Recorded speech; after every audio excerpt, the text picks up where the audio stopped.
Bismillahirrahmanirrahim. Assalamualaikum warahmatullahi wabarakatuh. Alhamdulillahirabbil alamin wassalatu wassalamu ala asyrafil anbiya'i wal mursalin sayyidina Muhammadin wa ala alihi wa sahbihi ajma'in. Yang saya hormati Presiden Permai Bapak Abdul Umar, yang saya hormati penasehat sesepuh Permai yang ada di majelis ini, ibu-ibu, bapak-bapak semua yang tidak dapat saya sebutkan satu persatu. Mudah-mudahan kita dirahmati Allah Subhanahu wa taala. Assalamualaikum warahmatullahi wabarakatuh.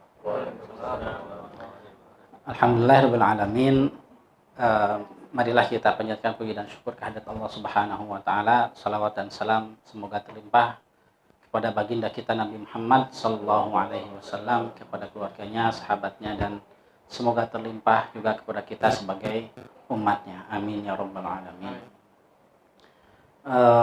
Ibu-ibu, bapak-bapak semuanya, sebetulnya ini saya masih junior sebetulnya di Brunei ini ya. Karena juga saya sama kedudukannya dulu sama seperti Ustadz Jihad. Jadi mantan mahasiswa. Mahasiswa. Dan kebetulan melanjutkan diambil oleh pihak kerajaan Brunei untuk mengajar di sini. Baru 1,5 tahun lah di Yunisa. Saya adalah murid Prof. Abdurrahman Haqi, diajar di Yunisa sama alumni Yunisa. Jadi S2, S3 di sini, kemudian selesai dan alhamdulillah ditakdirkan untuk kembali ke kampus alumni alma mater ke Yunisa 1,5 tahun. Tapi sejak di sini jarang, dulu ketika jadi mahasiswa tidak terlalu aktif. Yang aktif biasanya teman saya Ahubur itu. Nah, Ahubur kenal ya, itu beda 1 tahun dengan saya. Saya adalah mahasiswa pertama di Yunisa orang Indonesia. Generasi selanjutnya adalah orang Indonesia, Ahubur dan yang lain-lainnya. Di satu angkatan saya itu 1 orang Indonesia. Ketika Yunisa dibuka ya saya orang pertama. Bapak-bapak, ibu-ibu yang dirahmati Allah Subhanahu wa taala, tadi temanya adalah aku menunggumu. Aku selalu merindukanmu. Ini kalau kita lockdown, ini saya pernah LDR ya dengan istri ketika S3. Jadi bagaimana rasa kangen itu ada. Jadi jangan, karena bolak-balik Indonesia Brunei, bahkan ketika menyelesaikan disertasi itu saya lama di sini, lebih dari 6 bulan. Nah, bagaimana kita sebagai manusia merindukan seseorang yang kita cintai ya. Sangat merindukan. Jadi ketika orang tersebut mau datang, orang yang kita rindukan mau datang, mungkin di ibu-ibu di sini mungkin pernah ada yang berpisah dengan suami, ditinggalkan oleh suami 2 bulan, 3 bulan, 4 bulan, bahkan mungkin ada yang 1 tahun pernah tidak bertemu. Bagaimana rasanya? Apalagi dulu belum musim WhatsApp seperti sekarang. Rindunya sangat luar biasa. Sehingga ketika kita mau pulang, maka persiapan untuk bertemu itu betul-betul dipersiapkan. Istilahnya itu janggot, bulu, atas bawah dikeruk gitu. Dikerik semua. Supaya apa? Supaya kita bahagia ketemu dengan kekasih tercinta. Istilah seperti itu. Contohnya Pak Ngersa, Pak Atang. Kadu incu ayana ya. Umas sonona ka incu. Gimana rindunya seorang kakek terhadap incu? Ini anak saya saja sama kakeknya mungkin tiap hari berapa kali nelpon itu. Telah kehilangan. Walaupun sekarang ada jadi kakek virtual jadinya. Kakek virtual, kenapa? Jauh, jadi ketemunya cuma lewat telepon. Nah, sekarang kita akan bertemu lagi dengan bulan yang sangat mulia. Jika bulan yang tahun yang lalu kita dalam keadaan betul-betul ketika awal COVID ya, sehingga orang mendadak jadi imam, bahkan orang mendadak jadi khotib dan berkhutbah untuk Idul Adha. Jadi Idul Fitri ya, Idul Fitri pun di rumah masing-masing. Semua orang yang tak biasa jadi imam pun jadi imam ya. Sekarang alhamdulillah di negara Brunei Darussalam ini sudah sangat terbuka, sudah bebas, istilahnya sudah bebas ya, hampir boleh dikatakan 100% ya, karena sajadah aja sudah boleh rapat. Sekarang kita akan memasuki bulan Ramadan. Sekarang sudah 15 Sya'ban. Sya'ban ini bulan keberapa ibu, bapak? Bulan keberapa kalau bulan Hijriah? Bulan keberapa? 8. Ramadan 9. Habis Ramadan Syawal bulan 10 setelah Syawal, Dzulqa'dah, Dzulhijjah. Awal bulan pertama Islam apa? Muharram, Safar, Rabiul Awwal, Rabiul Tsani, Jumadil Awwal, Jumadil Tsani, Rajab, Sya'ban, Ramadan dan seterusnya. Kita sudah masuk bulan Sya'ban di pertengahan. Bahkan semalam saya lihat bulan sudah sempurna, bulat betul. Artinya sudah betul pertengahan bulan Sya'ban. Nah, para sahabat dulu ketika menunggu bulan Ramadan, mereka bukan mempersiapkannya 1, 2 bulan, 3 bulan, bahkan 7 bulan. Kalau kata Izzuddin bin Abdus Salam atau laqabnya Sultanul Ulama dalam kitabnya Maqasidus Shaum, para ulama, para sahabat, mereka menunggu Ramadan ini bukan 1, 2 bulan, 6 bulan. Bahkan Rasulullah mengajarkan satu doa, apa? Allahumma barik lana fi Rajaba wa Sya'bana wa balighna Ramadan. Beberapa bulan sebelum Ramadan, kita sudah diajarkan bagaimana kita menunggu kekasih kita. Kenapa para ulama, para sahabat, para tabi'in, mereka sangat merindukan Ramadan. Sebagaimana kita merindukan suami atau istri kita atau cucu kita yang jauh di sana. Mereka sangat merindukan. Tidak mungkin seseorang merindukan menunggu sesuatu kecuali barang tersebut atau orang tersebut berharga dan bernilai bagi kita. Termasuklah umat Islam semestinya menilai Ramadan ini adalah perkara atau sesuatu yang sangat bernilai. Lalu bagaimana jika tadi suami istri menunggu salah satu dari mereka dengan cara mempersiapkan diri? Tidak mungkin misalnya ketika di WhatsApp yang I miss you. Nah, tapi ketika ketemu istri dia ngadaplok kene naon asal cilu ngadaplok koeh di mana-mana, rambut loba banyak ini apa? Ketombe. Ketek bau. Ketika di WhatsApp, I miss you. Ketika datang, tidak ada persiapan sama sekali. Ya itu pasti kecewa. Rumah, pabalatak. Tidak cukup hanya dengan ucapan, tapi actionnya. Bukannya NATO ya. Nah, banyak ngomong, tapi actionnya tidak. Kita pun sama. Bagaimana kita? Nah, makanya kita menunggu bulan Ramadan, berarti mu ini adalah domir kalau bahasa Arab ya. Domir ataupun apa? Bahasa Melayunya apa ya domir ini ya? Apa? Sejahat? Kata ganti. Kata gantimu ini kepada siapa? Ya kita bentar lagi berbicara tentang bulan Ramadan. Lalu bagaimana kalau kita mempersiapkan bulan Ramadan ini? Bagaimana kita mengekspresikan kerinduan kita? Paling tidak ada 5 langkah. Yang pertama adalah niat yang betul. Nah, dari awal mesti ada niat betul. Bagaimana dengan niat betul? Baginda kita Nabi Muhammad SAW pernah bersabda, Innallaha katabal hasanat was sayyiat wa bayyana dzalik. Sesungguhnya Allah Subhanahu wa taala menuliskan kebaikan dan keburukan dan lalu menjelaskannya. Fa in hamma bil hasanati, jika ada seseorang berniat ingin melakukan Waalaikumsalam warahmatullahi. Jika seseorang berniat melakukan suatu kebaikan, falam ya'malha, tetapi belum sempat mengerjakannya, maka kata baginda Nabi Muhammad SAW, sesungguhnya Allah katabaha hasanatan kamilah. Sudah dikira sebagai suatu kebaikan. Sebaliknya, jika niat kebaikan tersebut terrealisasi, dilaksanakan, maka akan diberikan markah atau nilai 10 bahkan sampai 700 lipat. Waalaikumsalam warahmatullahi wabarakatuh. Monggo.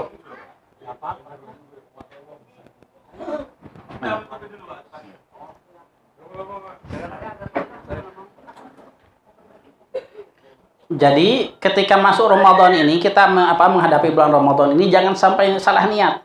Jangan sampai Kang, seorang istri ya, itu perutmu besar amat, gendut.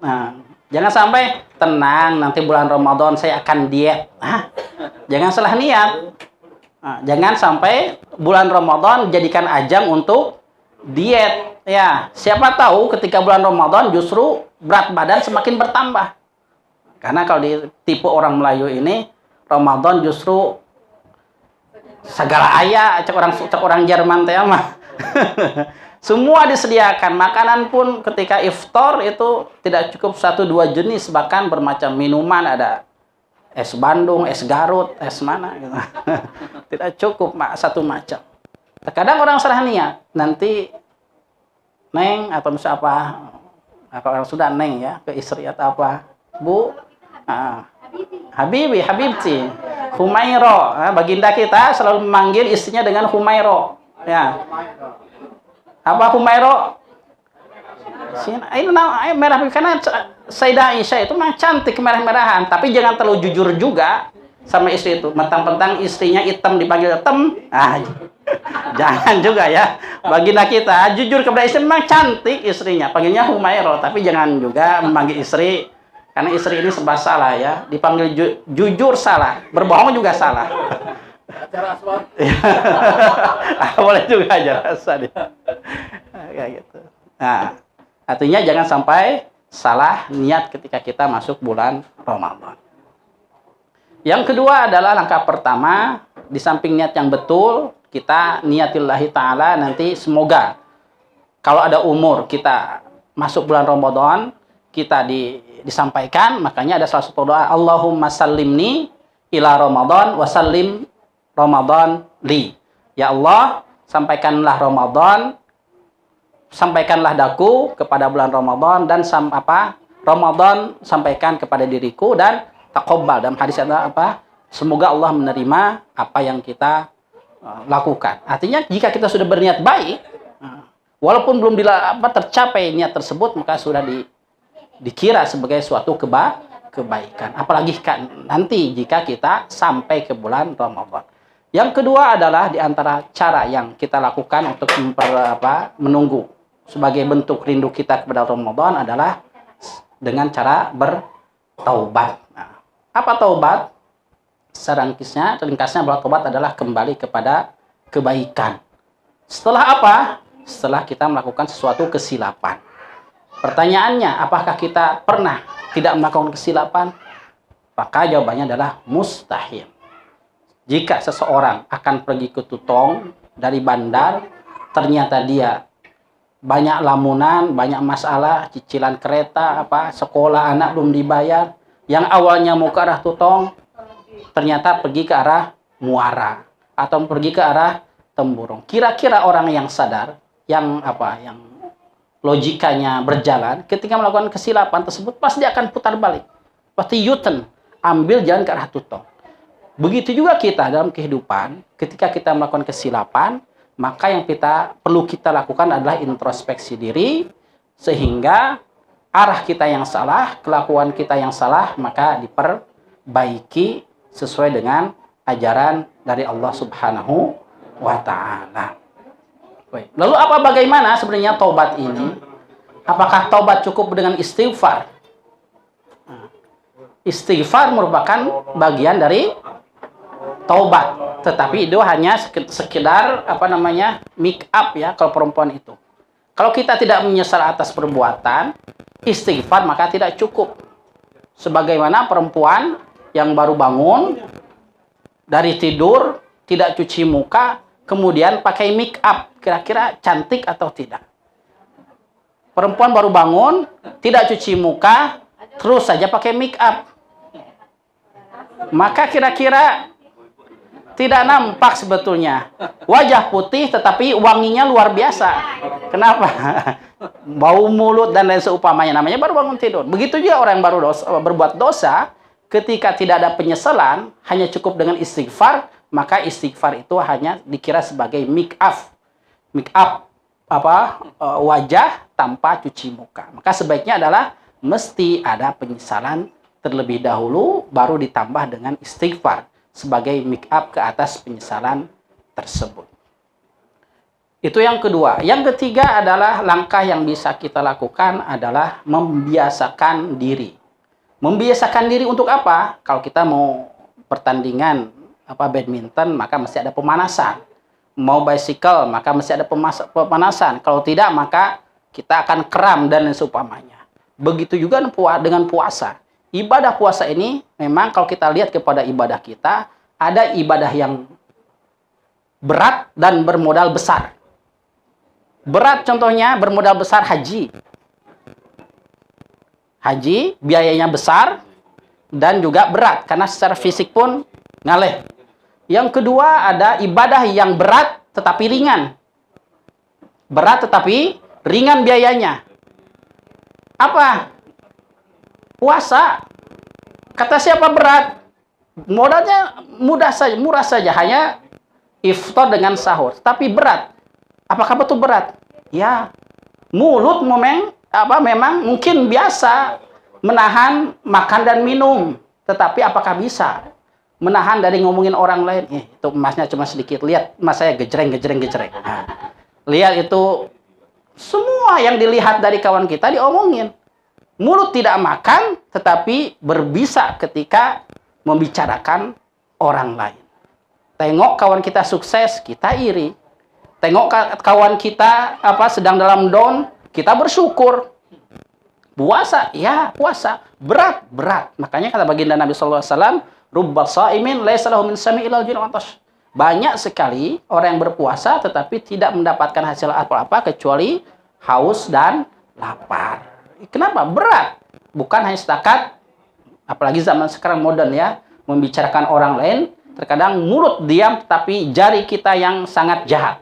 Status, macam-macam, ribahnya sudah, maka pantas di hari kiamat nanti yang ditanya itu tangan. Karena sekarang yang aktif membuat kerusakan ya tangan. Membicarakan orang yang sekarang status tangan, jari kita. Mulut kadang diam, pendiam, tetapi jari jemarinya sangat hebat, luar biasa. Maka nanti mulut ditutup, hari kiamat tangan yang berbicara. Dan memang tangan mempunyai peran yang sangat besar. Kita mesti membiasakan. Membiasakan apa? Tadi pemanasan. Apa puasa itu pemanasannya? Di antaranya puasa. Puasa sebelum bulan Ramadan. Baginda kita Nabi Muhammad SAW dalam sebuah hadis, beliau tidak pernah meninggalkan kalau dalam hari-hari ya, puasa sunat adalah hari Isnin dan Kamis. Tapi dari 12 bulan itu selain bulan Ramadan, maka yang paling banyak puasa adalah bulan Syaban. Bulan Syaban yang paling banyak puasa. Yang kedua latihan apa? Membaca Quran. Kalau Imam Syafi'i rahimahullah ta'ala, sehari-hari menghatamkan Quran adalah satu hari satu khataman.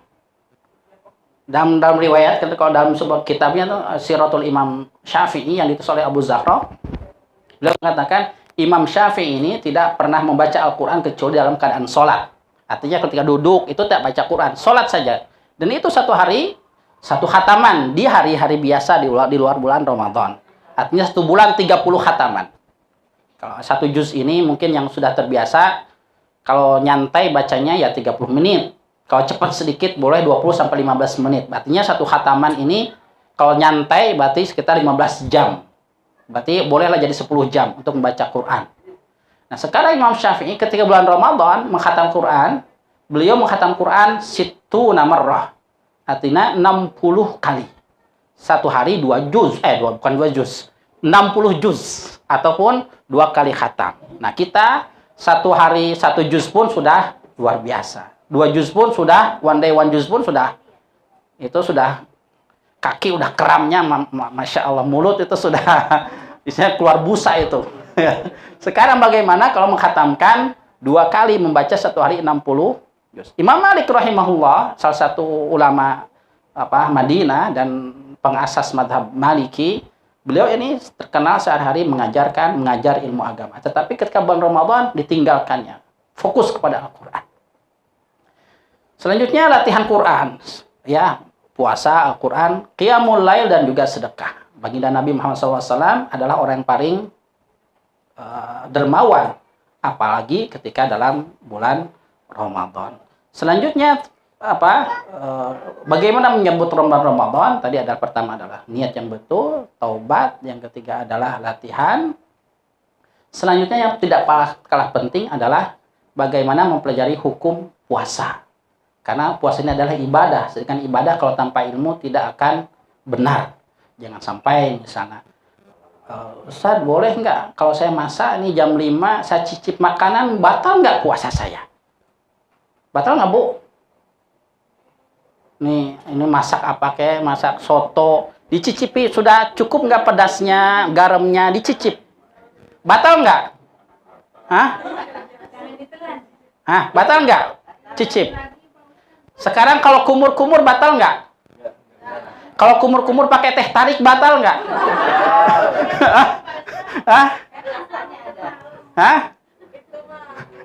Kumur-kumur, kau wudu, kumur-kumur. Nggak bisa ada istinsyak, ada kan? Ada masukkan air ke mulut dan hidung. Boleh nggak itu ketika puasa? Hah?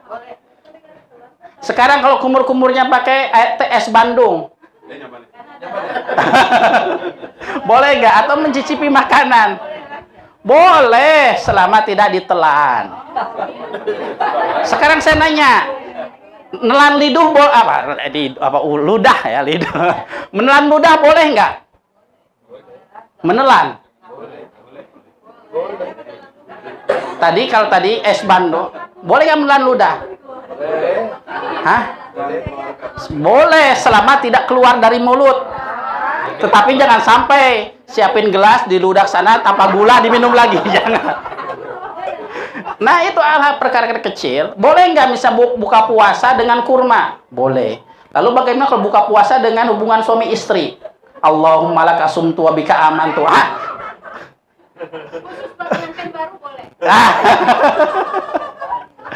Hal-hal kecil seperti ini, kalau tidak ada ilmunya, dan bagaimana ketika kita sedang mengunyah, Allahu Akbar, subuh datang. Apa yang dilakukan? Ditelankah atau diludahkah? Apa diinikan? Nah, seperti itu. Bagaimana kalau niat? Niat ini boleh siang ataupun malam. Niat puasa. Karena di alam Melayu, biasanya niat itu setelah taraweh. Setelah Assalamualaikum dipimpin oleh imam. Nawaitu shauma ghadin an ada ifadis. Pas ditanya esok, "Lai, kenapa nggak puasa?" "Aku tak taraweh, Ma." Lupa niat. Karena niat biasanya selepas taraweh. Gimana kalau selepas taraweh atau pas maghrib? Nah, perkara-perkara ini, karena ibadah puasa adalah ibadah, puasa ini adalah ibadah, maka pasti dengan ilmunya. Sebagaimana badminton. Sama, kalau tak ada ilmunya, sakit kaki. Atau menggambar, menghias kerajinan. Ini pakarnya. Kalau tidak ini mana boleh menggambar sesuatu disimpan di istana. Mesti ada nilai seninya. Semua perkara ada ilmunya, termasuklah dalam ibadah. Ya, itu diantaranya adalah, jadi pertama mesti ada ilmu yang paling penting, dan yang antaranya juga niat, taubat, membiasakan diri, dan juga adalah persiapan ilmu. Walaupun kita yang sudah usia 60 tahun, 50 tahun, 40 tahun, 30 tahun, melaksanakan puasa ini dari tahun ke tahun, seakan rutinitas biasa tanpa nilai dan makna. Semestinya ada peningkatan kualitas dari tahun ke tahun. Dengan cara apa? Ya tadi diantaranya adalah triknya yang saya sebutkan tadi. Adalah membiasakan diri, niat, taubat, dan juga adalah mempelajari ilmu. Jangan bosan untuk mempelajari ilmu mengenai puasa. Itu saja. Aku qouli hadza wa astaghfirullah li wa lakum. Syukran jazilan. Mohon maaf jika ada perkataan yang tidak bersesuaian. Assalamualaikum warahmatullahi wabarakatuh. Waalaikumsalam warahmatullahi wabarakatuh.